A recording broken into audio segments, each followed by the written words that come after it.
6:30 بجے بج رہے ہیں بیٹا، رات کا کھانا کھا کر ہی جانا آپ۔ اس کا جواب نفی میں ہی ہوگا، یہ جانتے ہوئے بھی وہ اسے اصرار کر رہے تھے۔ نہیں چاچو، وہ تو اب گھر جا کر ہی دیر سے کہوں گا، ویسے بھی ابھی کافی ٹائم پڑا ہے اور مجھے ایک ضروری کام بھی ہے، تو پھر کبھی صحیح۔ معذرت خواہانہ انداز اپناتے وہ انہیں ٹال گیا تھا۔ منصور حیات نے بڑے بوجھل دل کے ساتھ اس کو جانے کی اجازت دی تھی۔ وہیں بیٹھے ہوئے ہی وہ ان سے بغل گیر ہوا تھا۔ اپنا خیال رکھیے گا، میں پھر آؤں گا انشاءاللہ، اللہ حافظ مسکرا کر کہتا وہ لمبے لمبے ڈگ بھرتا کمرے سے باہر نکل گیا تھا۔ دل ہی دل میں ان کی سلامتی کی دعائیں کرتے وہ اسے جاتا دیکھ گہری سانس بھرتے دوبارہ سے آنکھیں موند گئے تھے۔ ہانیہ کچن میں داخل ہوئی تو طاہرہ حیات کو غصے سے کچھ بڑبڑاتے پایا، جو زور زور سے برتن سنک میں پٹکنے کے انداز میں دھو رہی تھی۔ وہ ناسمجھی سے ان کے بگڑے تیور دیکھنے لگی۔ ابھی کچھ دیر پہلے تک تو وہ اچھی بھلی تھی۔ کیا ہوا امی، کیوں اس قدر غصے میں ہیں؟ ان کے پاس آتی ہاتھ سے فرائی پین لیتے وہ خود دھونے لگی تو طاہرہ ایک سائڈ پر کھڑی ہوتی، کپڑے سے ہاتھ پونچھتے ہوئے جیسے پھٹ پڑی۔ غصہ نہ کروں تو اور کیا کروں، اور کر بھی کیا سکتی ہوں میں؟ تمہارے ابو کو تو ویسے بھی میرا خون جلانے میں مزہ آتا ہے، تبھی تو میرے لاکھ منع کرنے کے باوجود وہ اسے یہاں آنے سے روکتے نہیں ہیں۔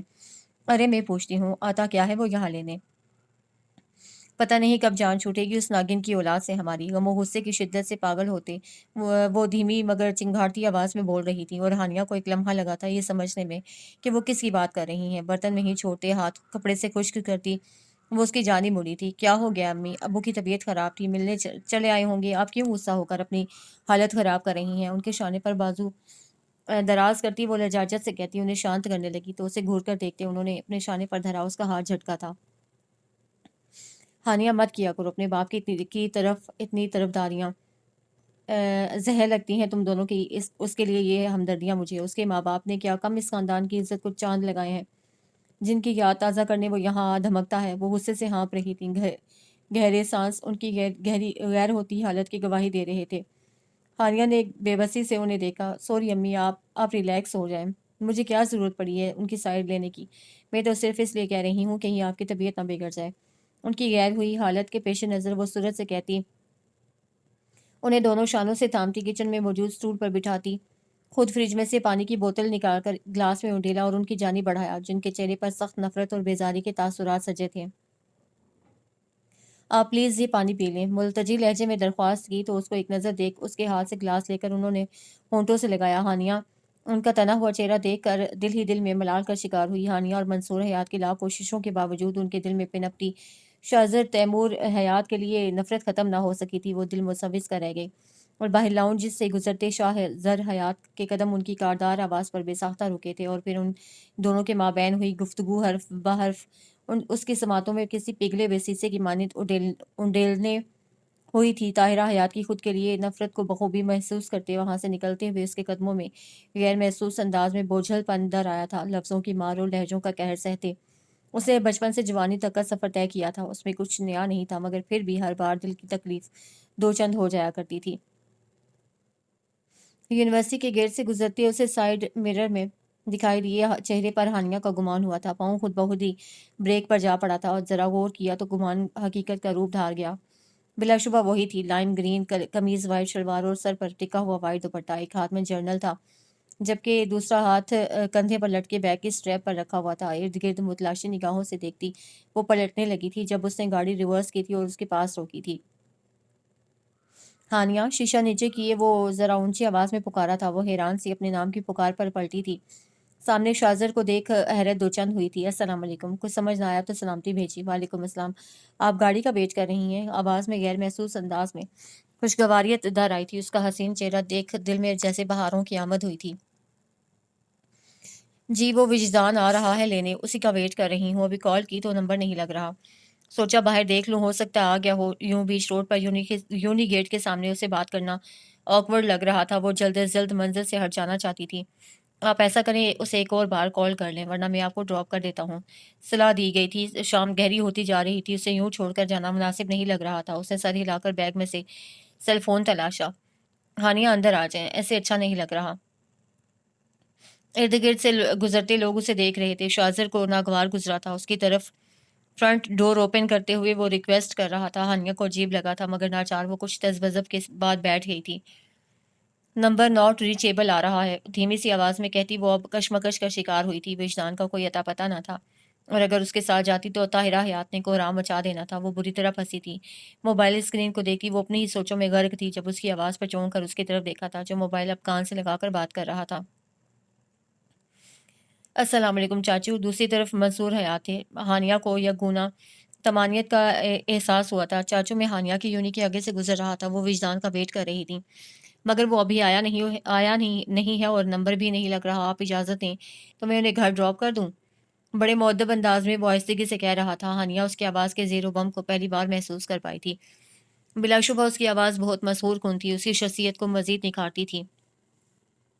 جی ٹھیک ہے، اللہ حافظ۔ دوسری طرف سے بات سن کر موبائل کان سے ہٹاتا وہ اس کی طرف متوجہ ہوا تھا۔ چاچو سے بات کر لی ہے، اب تو ڈراپ کر سکتا ہوں نا آپ کو؟ اس کا لب و لہجہ سادگی لیے ہوئے تھا مگر پھر بھی ہانیہ کا چہرہ مارے خفت کے سرخ پڑا تھا تو وہ اس کی دلی کیفیت کا راز پا گیا تھا۔ اف اللہ تعالیٰ، کیا سوچ رہے ہوں گے یہ میرے بارے میں کہ میں ان پر اتنا سا بھی اعتبار نہیں کرتی۔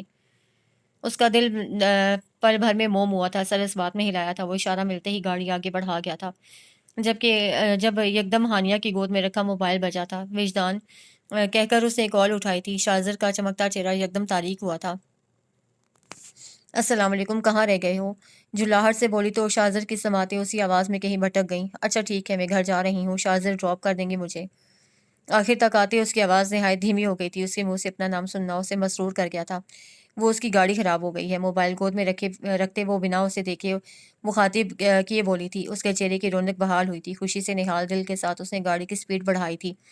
آپ کے ایگزامز ختم ہو گئے؟ کچھ دیر تک خاموشی گونجتی رہی تھی، پھر اس نے ہی بات کا سلسلہ آگے بڑھایا۔ جی آج لاسٹ پریکٹیکل تھا، کہتی وہ باہر دوڑتے درختوں پر نگاہیں جما گئی تھی۔ سر ہلا کر وہ بھی چپ ہو گیا تھا۔ باقی کا پورا راستہ خاموشی کی نظر ہو گیا تھا۔ ان کے درمیان بھلا ایسے مراسم تھے بھی کب کہ بات چیت کی کوئی سبیل نکل پاتی۔ وہ دریا کے دو کنارے جیسے تھے، ایک دوسرے سے دور، کٹے ہوئے دو الگ الگ دنیاؤں کے باسی، مگر پھر بھی نہ جانے کیسے ہانیہ منصور حیات اس کے دل پر قابض بن بیٹھی تھی۔ وہ جانتا تھا وہ کبھی اس کا نصیب نہیں بن سکتی۔ وہ تو دانستہ اسے دیکھتا تک نہ تھا مگر اسے یوں کھڑا دیکھ خود کو روک بھی نہیں پایا تھا۔ دل اس کی اتنی سی ہمسفری پر ہی جی اٹھا تھا۔ منصور آپا کتنی دفعہ کال کر چکی ہیں، آپ پلیز اب فیصلہ کر ہی لیں، انہیں کب بلانا ہے؟ چائے کا کپ ان کی جانب بڑھاتے ہوئے وہ دو ٹوک انداز اپناتی کہہ رہی تھی۔ ارے بیگم، آپ کی آپا ہیں، اس میں فیصلہ کرنے کی کون سی بات ہے، جب چاہیں آئے۔ چائے کا گھونٹ لیتے انہوں نے تو جیسے ناسمجھی کے سارے ریکارڈز توڑ ڈالے تھے۔ طاہرہ نے انہیں شکایتی نظروں سے دیکھا تھا۔ اپنا کپ وہ سامنے میز پر رکھ چکی تھی۔ حد کرتے ہیں آپ بھی، اچھے سے جانتے ہیں آپا کے سلسلے میں آنا چاہتی ہیں، پھر بھی انجان بن رہی ہیں۔ اسی مہینے ابرار آ رہا ہے امریکہ سے، وہ بھی صرف 15 دنوں کے لیے، اور آپ اچھے سے جانتے ہیں آپا کا کیا مطالبہ ہے۔ خفا ہوتی وہ بولی تو آپ کے بال منصور بھی ایک بار سنجیدہ ہوئے۔ اتنی جلدی بھی کیا ہے تمہاری آپا کو؟ بے اختیار وہ کہہ بیٹھے۔ بیٹی تو ہر باپ کے دل کے قریب ہوتی ہے، اور ہانیہ میں تو ویسے بھی ان کی جان بستی تھی۔ اس کے دور جانے کی سوچ ہی دل بےکل کر دیتی تھی۔ جلدی کہاں ہے منصور، ماشاءاللہ منگنی کو 2 سال ہونے کو آئے ہیں۔ ہانیہ کی تعلیم مکمل ہو گئی ہے، اور ابرار وہ بھی کون سا روز پاکستان آتا ہے۔ ٹھہرے ہوئے انداز میں وہ انہیں سمجھا رہی تھی۔ جانتی تھی بیٹی کی رخصتی کا سوچ کر ہی وہ دل چھوڑ بیٹھتے ہیں، مگر کبھی نہ کبھی کرنی تو تھی۔ لیکن اتنی جلدی کیسے ہوگا سب؟ انہیں نئی فکر لاحق ہوئی۔ سب ہو جائے گا، آپ بسم اللہ کریں۔ ان کی نیم رضامندی پر انہوں نے خوش ہوتے ہوئے کہا تھا۔ منصور کچھ نہ بولے، چائے کا سپ لیتے سوچ میں ڈوبے رہے تھے۔ تو پھر میں کل آپا کو آنے کا بول دوں؟ ان کے سبسار پر وہ چونک سے گئے، پھر گہرا سانس بھرتے سر اس بات میں ہلا گئے۔ طاہرہ حیات مسرور سی اپنی چائے کی جانب متوجہ ہوئی تھی۔ وہ اپنے آفس کے کیبن میں بیٹھا کام میں بری طرح غرق تھا جب موبائل کی بھی بچی بے دہانی میں سل اٹھائے نظر جو ہی اسکرین پر جگمگاتے نام پر پڑی تو چہرے پر ایک مہربان سا تبسم امڑ آیا۔ کال ریسیو کرتے بڑے ریلیکس انداز میں کرسی کی پشت سے ٹیک لگاتے اسے سلامتی بھیجی تھی۔ دوسری طرف منصور حیات تھے۔ ہاں بھائی برخوردار، کہاں غائب ہو آج کل؟ سلام کا جواب دیتے وہ اپنے ازلی ہلکے پھلکے انداز میں گویا ہوئے تھے۔ شازر کی بچی چہرے پر مسکراہٹ نے مستقل پڑاؤ ڈالا ہوا تھا۔ ان کے اس گلے میں بھی اپنائیت کی مہک تھی۔ چاچو یار، بتایا تو تھا آپ کو، ان دنوں مصروفیت زیادہ ہے۔ دوستانہ لب و لہجہ اختیار کیا گیا تھا۔ وہ اس کے واحد دوست تھے۔ بس یار بہت ہو گیا تمہاری مصروفیت کا بہانہ، اب تو تمہیں ٹائم نکالنا ہی پڑے گا، وہ ڈرامائی انداز میں کہہ رہے تھے۔ شازر کرسی جھلاتا محسوس ہوا۔ اچھا ایسا کیا ہو گیا ہے؟ ان سے بات کرتے اعصاب کا تناؤ رفع ہوا تھا۔ ہانیہ کی شادی طے ہو گئی ہے، ٹھیک 10 دن بعد کی تاریخ رکھی ہے، وہ خوشی سے کہہ رہے تھے، اور ان کی بات سن کر اس کے مسکراتے لب سکڑے تھے۔ یکدم وہ سیدھا ہوا تھا۔ جس چہرے پر کچھ پل قبل ایک خوبصورت سی مسکان تھی، وہاں اب صرف کرب کی کیفیت تھی۔ منصور حیات اور بھی بہت کچھ کہہ رہی تھی مگر اس کی سماعتیں سننے سے نکاری تھیں۔ آنکھوں کی جلن میں یکدم اضافہ ہوا تھا۔ بہت مشکل سے خود کو کمپوز کرتے وہ فون کی جانب دوبارہ متوجہ ہوا تھا۔ ذہن بری طرح منتشر ہوا تھا۔ بہت مبارک ہو آپ کو، وہ نہیں جانتا تھا یہ جملہ کہنے کے لیے اسے کہاں سے ہمت مجتمع کی تھی۔ اب تو تمہیں آنا ہی پڑے گا، خبردار جو انکار کیا تو۔ اس کی حالت سے بے خبر وہ حق جتاتے ہوئے کہہ رہے تھے، جی میں حاضر ہو جاؤں گا۔ بمشکل آواز کا توازن بحال رکھا تھا، پھر الوداعی کلمات کہتے جیسے ہی فون بند ہوا تھا وہ ڈھہ جانے کے سے انداز میں پیچھے ٹیک لگا گیا تھا۔ آنکھوں میں ہلکی سی نمی لاکھ نہ چاہنے کے باوجود اتر آئی تھی۔ شاہزر حیات، اتنے حیران کیوں ہو؟ یہ تو ایک دن ہونا ہی تھا۔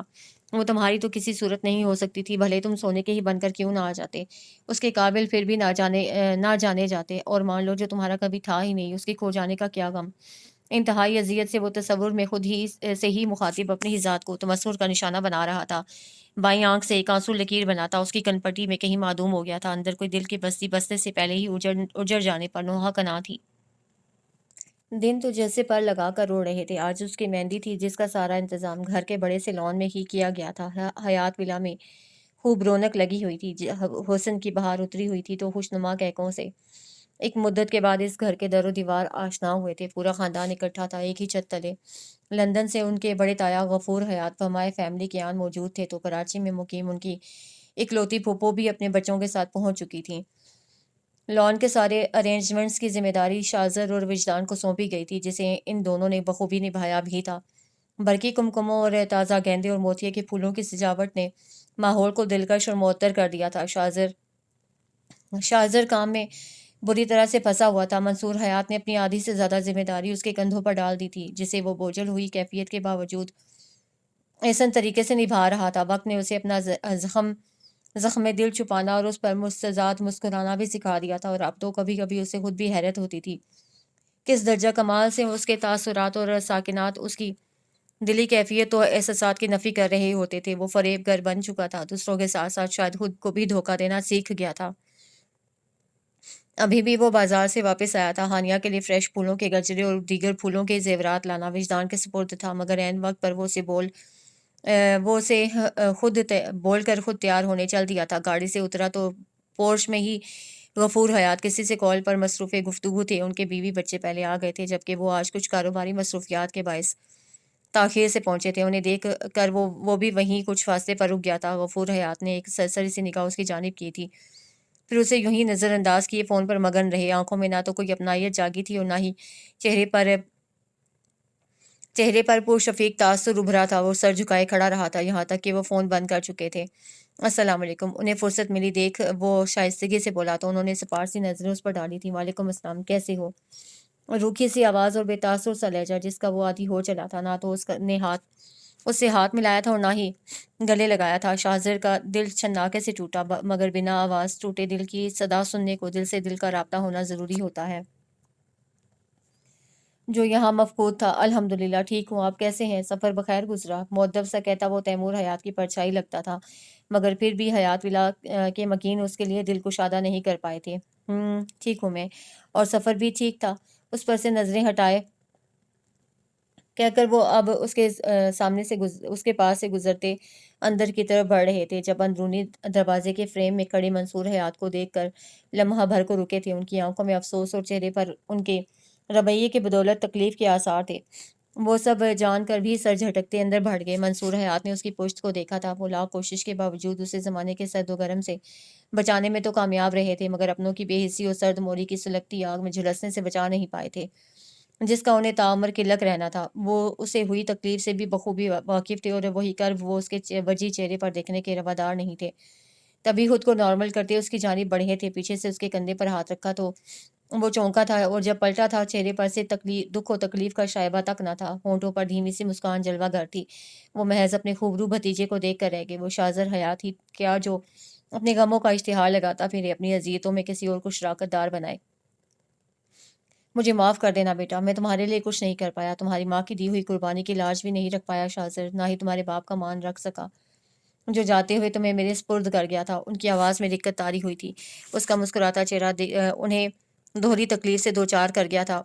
ان کی بات پر اس کے لب سکڑے تھے۔ سر نفی میں ہلاتے وہ تڑپ کر ان کے سینے سے لگا تھا۔ ایسے مت کہیں چاچو، آپ نے بہت کچھ کیا ہے میرے لیے، آج میں جو بھی ہوں آپ کی وجہ سے ہوں، آپ میرا سب سے مضبوط سہارا ہے۔ یوں کہہ کر مجھے شرمندہ تو مت کریں پلیز۔ ان کے کندھے پر منہ رکھے وہ محبت بھرے لہجے میں بول رہا تھا۔ منصور حیات کی آنکھوں میں نمی چمکی، وہ خود ٹوٹ پھوٹ کر شکار تھا، مگر ان کا غم غلط کرنے کو ان کی ڈھارس بڑھا رہا تھا۔ انہوں نے شفقت سے اس کی پیٹھ تھپکی۔ آج اس کے ماں باپ ہوتے تو ایسی اولاد پر فخر کرتے۔ متلاشی نظروں سے اسے کسی کو ڈھونڈنا چاہا تھا جو ہانیہ تک اس کا سامان پہنچا دیتا، مگر لیونگ ایریا تو سنسان پڑا تھا۔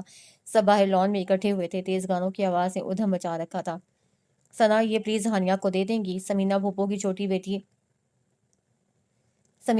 چھوٹی بیٹی آتی دکھائی دی تو وہ بول اٹھا۔ وہ بس لمحہ بھر ہی رکی تھی اس کے پاس۔ میرے خود کے جھمکے نہیں مل رہے، آپ خود دے آئیں۔ وہ شاید پہلے ہی بگڑے موڈ میں تھی، ناک چڑھا کر کہتی آگے بڑھ گئی تو وہ جزبز ہوتا اب گہرا سانس بھر کر رہ گیا۔ اب ایسی بھی کوئی قیامت نہیں مچی شاذر حیات، بس اس کے روم تک جانا ہے، اسے گجرے دینے ہیں اور غلطی سے بھی اس کی طرف نگاہ کیے بنا واپس آ جانا ہے۔ وہ سر ہلاتا خود کو پٹی پڑھا رہا تھا۔ دل ابھی بھی بے بانی پر اتر آیا تھا۔ دھڑکنیں منتشر ہوتی چلی جا رہی تھی اور ان کی آواز سے خود اپنے کانوں میں آتی محسوس ہو رہی تھی۔ دروازے پر دستک دے کر وہ وہیں کھڑا انتظار کرنے لگا تھا، مگر کوئی باہر نہیں آیا۔ مجبوراً اسے ہی اندر جانا پڑا تھا اور یہیں وہ غلطی کر بیٹھا تھا۔ کچھ دیر پہلے خود کو دیا گیان وہ خود ہی فراموش کر بیٹھا تھا۔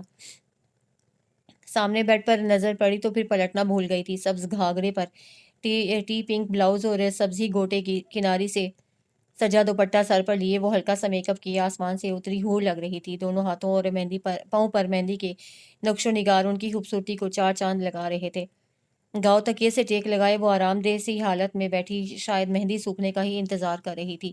اسے دیکھ کر سورج سے سیدھی ہوئی اس کی آمد اس کے لیے بھی غیر متوقع تھی۔ آنکھوں میں حیرت امڑ سی آئی تھی۔ جلد ہی اپنی حیرت پر قابو پاتے اس نے اس کی طرف ایک بے ریا سی مسکراہٹ لیے دیکھا تھا۔ اسے یوں ہی محو سا خود کو دیکھتا پا کر وہ نروس ہوئی تھی، تبھی نظریں چرا کر ادھر ادھر دیکھنے لگی تھی۔ شاذر جیسے ہوش میں آیا تھا، ضدی بچے کی طرح مچلتے دل کو سرزنش کی تھی۔ خود کی اس بے اختیاری پر ملامت نے آن لیا تھا۔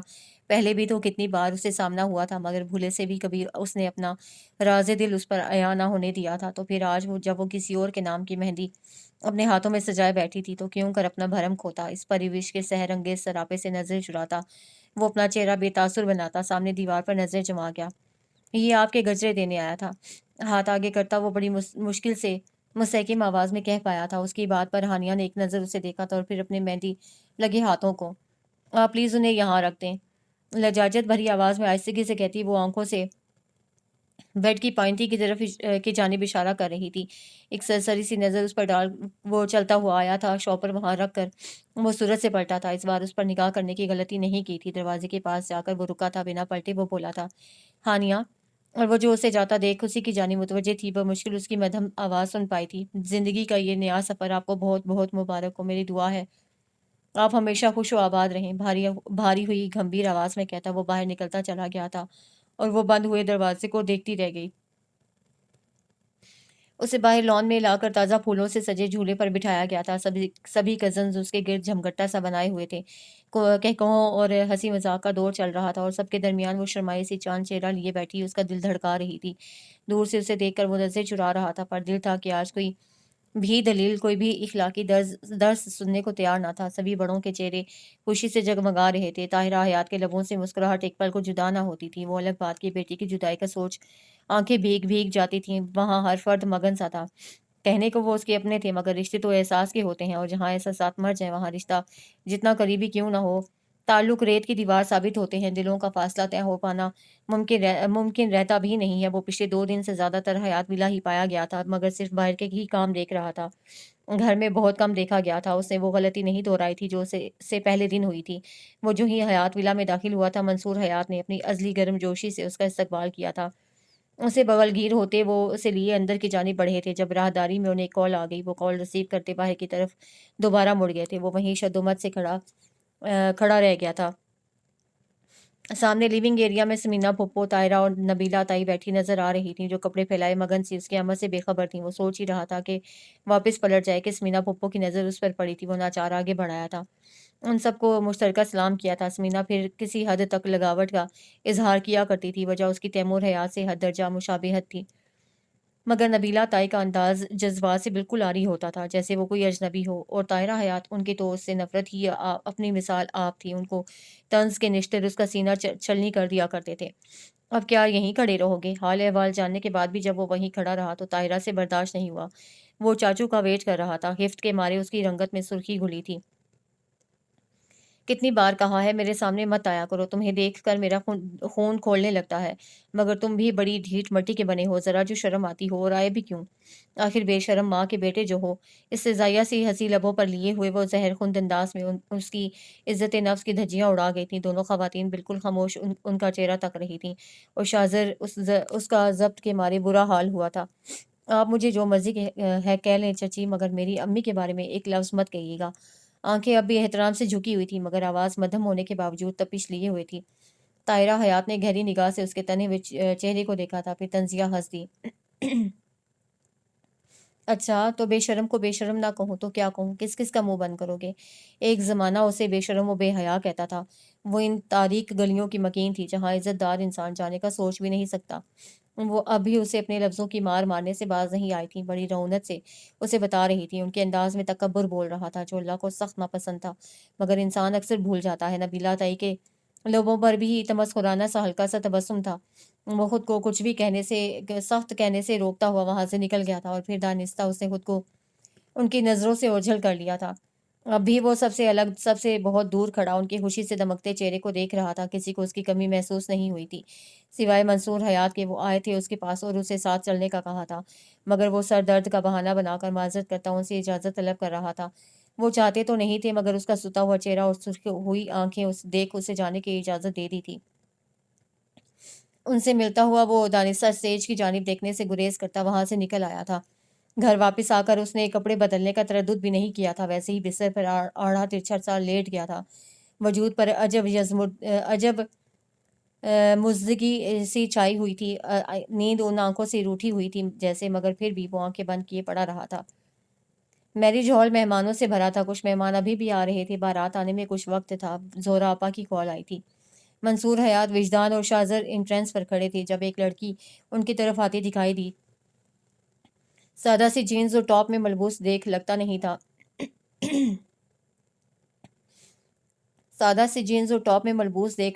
تھا وہ شادی اٹینڈ کرنے آئی ہو۔ ساتھ 3-4 سالہ بچہ تھا، اس کے ساتھ ایک اور لڑکی تھی، وہ بھی سادہ سے حلیے میں تھی۔ دوسری لڑکی کے اشارہ کرنے پر وہ منصور حیات کی جانب آئی تھی۔ السلام علیکم انکل، آپ برائڈ کے فادر ہیں؟ اس غیر متوقع سوال پر وہ چونک کر اس کی طرف دیکھنے لگے تھے۔ شاذر بھی ماتھے پر الجھن کی لکیریں لیے اس کی طرف متوجہ ہوا تھا، اور پھر منظر بدل گیا تھا۔ برائڈل روم میں اس وقت ایک ہجوم سا امڈ آیا تھا۔ حیات ولا کے سبھی بڑے وہاں جمع تھے، اور سب کے سب ششدر تھے جیسے انہیں سام سونگ گیا ہو۔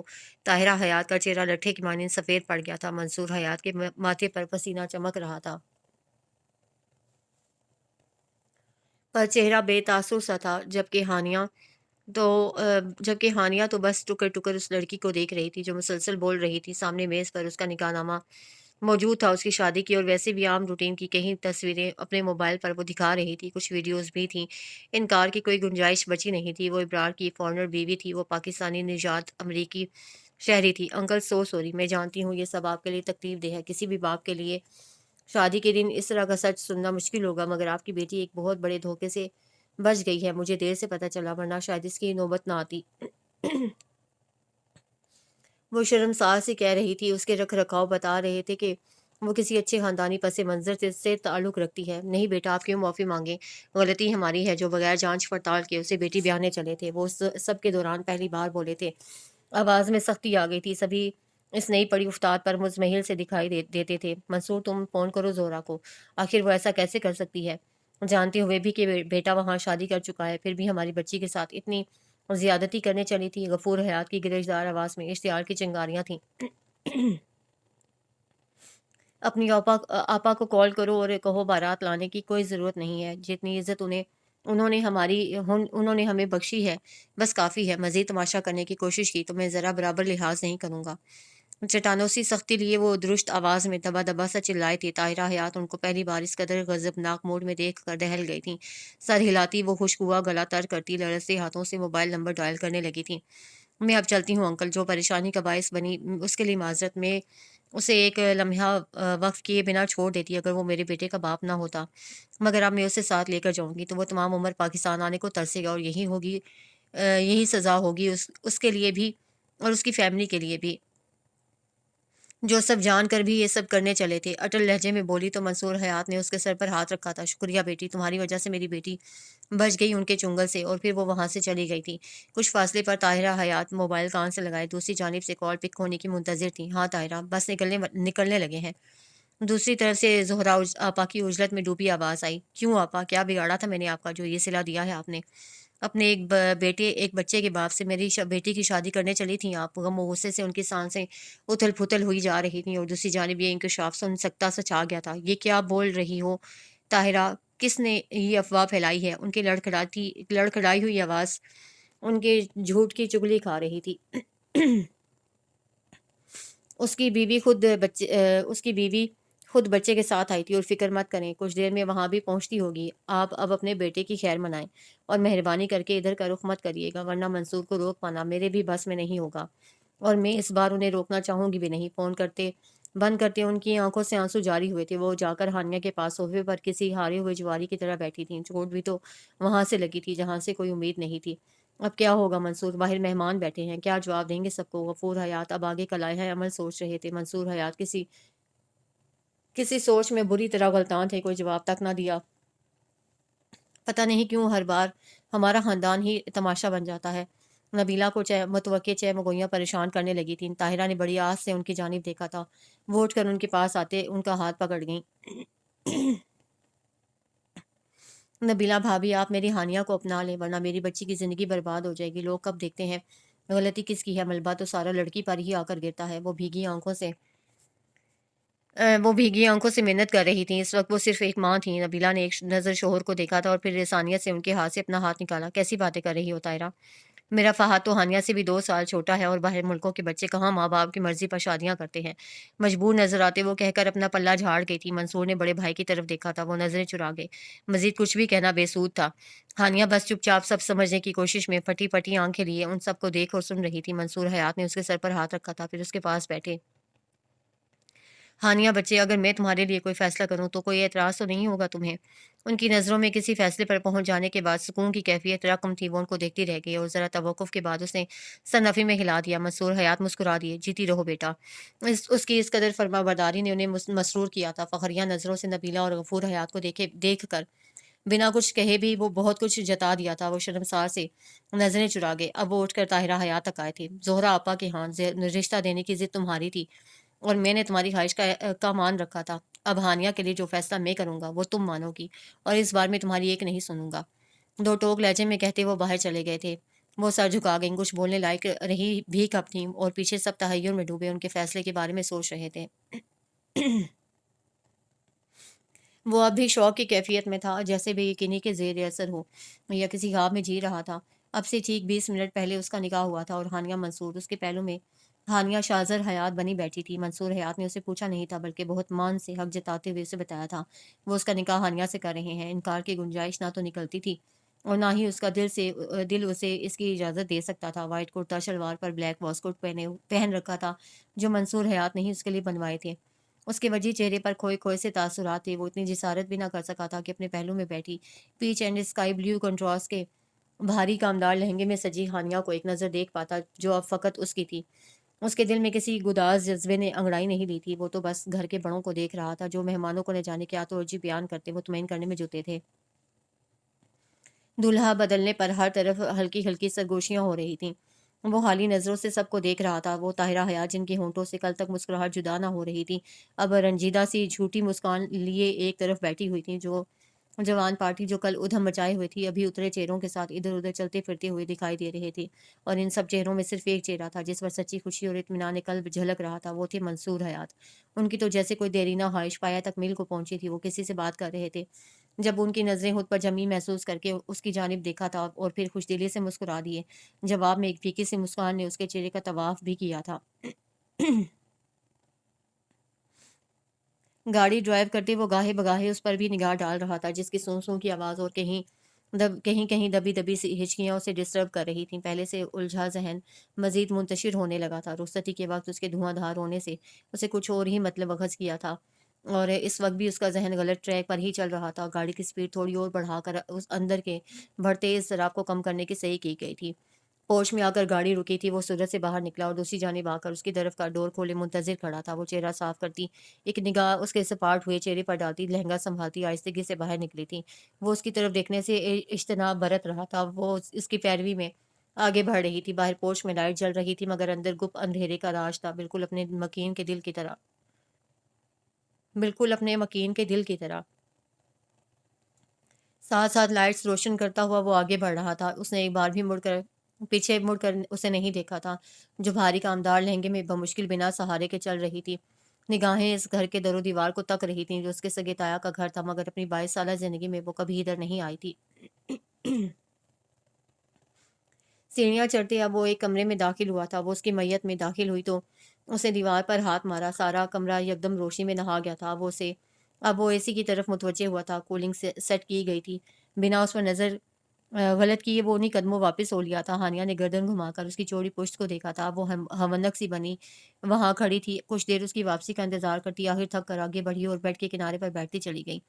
صبح سے ہوئے پے در پہ واقعات ذہن کی اسکرین پر کسی فلم کی مانند چل رہے تھے۔ سب کچھ اتنا اچانک اور غیر متوقع تھا کہ وہ ٹھیک سے حیران بھی نہیں ہو پائی تھی۔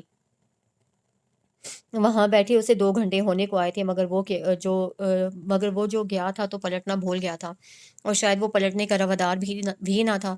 اس انتظار کو بے سود جان وہ اٹھی تھی۔ کمر تو پہلی تختہ مشق بنی ہوئی تھی، اب تو پورا وجود جیسے تھکن سے چور تھا۔ اوپر سے بے وقتی کا احساس رگ و پے میں مجدگی کی لہر دوڑا گیا تھا۔ اٹھ کر سنگھار میز کے سامنے کھڑے ہوتے اسے اپنے ہوش ربا سراپے پر ایک نظر دوڑائی تھی۔ بے شک وہ بہت خوبصورت لگ رہی تھی۔ مسلسل رونے سے آنکھوں میں اترا گلابی پن ان نینوں کو اور بھی قاتل بنا رہا تھا۔ بے اختیار وہ سبھی جملے یاد آئے جو اس کو دیکھ کر اس کی فرینڈز اور کزنز نے ابرار کا حوالہ دے کر اسے چھیڑنے کی غرض سے کہے تھے۔ انسان کیا سوچ کر بیٹھا ہوتا ہے اور قدرت کیا فیصلہ کیے ہوتی ہے، اس کا اندازہ ان چند گھنٹوں میں حیات ولا کے مکینوں کو اچھے سے ہو گیا تھا۔ اپنے زیورات اتار کر اس نے احتیاط سے دوپٹے کی پنیں نکالی تھیں۔ اس سے فراغت کے بعد اس نے کمرے میں واش روم کے لیے نگاہ دوڑائی تھی۔ وہاں جا کر چہرہ اچھے سے میک اپ سے مبرہ کرتی وہ واپس آئی تھی۔ کپڑے تو تھے نہیں کہ چینج کرتی، لہٰذا انہی کپڑوں میں ہی آ کر بیڈ پر دراز ہوتے کمبل اوڑھا تھا اور سونے کے لیے آنکھیں موند لیں۔ وہ دن بھر کی ذہنی اور جسمانی تھکن کا جس حد تک شکار تھی، سونے کے لیے زیادہ محنت کرنی بھی نہیں پڑی تھی۔ جلد ہی نیند کی آغوش میں جاتی وہ ہوش و خیرت سے بیگانہ ہوتی چلی گئی۔ دور کہیں سے فجر کی اذان کی آواز آئی تو وہ جیسے ہڑبڑا کر کچی سی نیند سے بیدار ہوا تھا۔ ساری رات ٹیرس پر ٹہل کر گزارنے کے بعد کچھ دیر پہلے ہی وہ وہاں موجود کرسی پر نیم دراز سی حالت میں بیٹھا تھا۔ جو کچھ بھی آج ہوا تھا وہ اس کے لیے ناقابل یقین ہونے کے ساتھ ساتھ ناقابل قبول بھی تھا۔ ذہن ہزار دلیلیں دے رہا تھا جو اس کے دل پر کاری ضرب کی مانند لگ رہی تھیں۔ اگر آج جو سب کچھ ہوا وہ نہ ہوتا تو کیا اسے ہانیہ حیات کے لیے قابل اعتنا سمجھا جاتا؟ حیات ولا کے مکین اسے داماد کے روپ میں قبول کرتے؟ اس کا جواب تھا نہیں۔ وہ اسے بیٹے کے روپ میں آج تک قبول نہ کر پائے تھے تو اس نے رشتے کا کیسے اعزاز بخشتے؟ بحالت مجبوری وہ کچھ کر نہیں پائے تھے، مگر وہ جانتا تھا اس کی حیثیت ان کے دلوں میں رتی برابر بھی تبدیل نہیں ہوئی تھی۔ یہ ایک مجبوری میں لیا گیا فیصلہ تھا، اپنی عزت بچانے کو اٹھایا گیا قدم، جس سے کوئی بھی دلی طور پر خوش نہیں تھا۔ اور ہانیہ، اس نے تو کبھی اس سے بات تک نہ کی تھی، اب زبردستی کا شور بنا کر اسے اس کے سر پر مسلط کر دیا گیا تھا۔ مگر یہ اسے کسی طور گوارا نہیں تھا۔ وہ تو ایک عرصہ ہوا حیات خاندان کی خود سے نفرت محسوس کر کے خود کو ان سے بھی دور کر گیا تھا، پھر اس پر کیسے اب اجارہ داری قائم کر لیتا، یہ جان کر بھی کہ اس کے دل میں اس کے لیے محسوسات تو دور کی بات ہے، شاید عزت بھی نہیں ہے۔ تبھی تو پورا راستہ وہ خود پر آئی اس ناگہانی آفت پر گریہ وزاری کرتی آئی تھی۔ وہ اسے محبت تو کرتا تھا، مگر اپنی عزت نفس سے زیادہ نہیں۔ وہ اسے دھتکارے یا بحالت مجبوری اپنے گلے میں پڑے تو کی مانند سمجھوتا کرے، دونوں صورتیں ہی ناقابل برداشت تھیں۔ اس کے خاندان کی نظر میں ہو نہ ہو، اس کی اپنی نظر میں اس کی بہت عزت تھی، جو اسے اس کی جانب کوئی بھی پیش قدمی کرنے سے روک رہی تھی۔ جس سے محبت ہو اس کی دھتکار سہنا بھلا آسان کب ہوتا ہے؟ وہ اٹھ کر کمرے کی جانب بڑھا تھا، پورا وجود اکڑن و تھکن کی آماج کا بنا ہوا تھا۔ اس وقت ایک پرسکون نیند کی اسے اشد ضرورت تھی۔